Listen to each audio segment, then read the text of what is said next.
Saya hanya ingin mengingatkan satu hadis saja.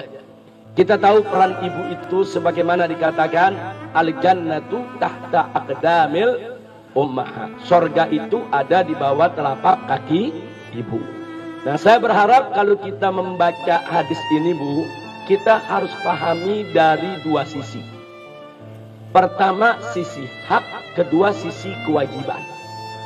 Jangan sampai ibu-ibu kalau baca hadis ini hanya terobsesi dengan haknya saja. Surga itu ada di bawah telapak kaki ibu. Wah, berarti anak-anak harus taat kepada ibu, harus patuh kepada ibu. Pokoknya nggak bisa masuk surga tanpa ridho ibu. Itu betul, itu tidak salah.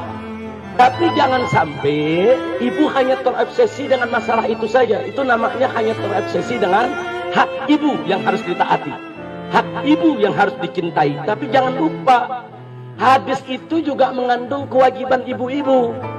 Surga itu ada di bawah telapak kaki ibu. Artinya generasi penerus ibu itu bisa masuk surga atau tidak bisa masuk surga tergantung pendidikan ibu. Nah, ini kan namanya kita bicara apa? Kewajiban. Nah, bukan hanya bicara hak. Jadi kalau sampai ada anak-anak kita yang masuk neraka jahanam, na'udzubillah min dzalik, karena kesalahan ibunya yang tidak mendidik, tentu itu juga akan menjadi kecelakaan buat si ibu tadi. Itu akan merupakan kerugian buat si ibu tadi. Dan kalau bicara surga, bukan hanya surga yang di akhirat, surga di dunia pun tidak akan terwujud tanpa peran ibu-ibu. Siapa yang berperan mendorong suami-suami ibu menjadi pegawai-pegawai yang jujur kalau bukan ibu? Siapa yang mendorong anak-anak ibu ini untuk menjadi pemimpin-pemimpin yang baik di masa depan kalau bukan ibu?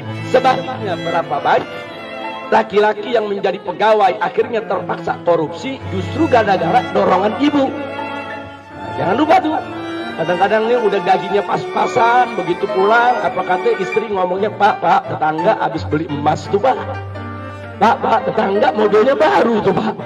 Nah, ini hari dorong-dorong begitu. Akhirnya begitu masuk kantor ada kesempatan, nah kapan lagi?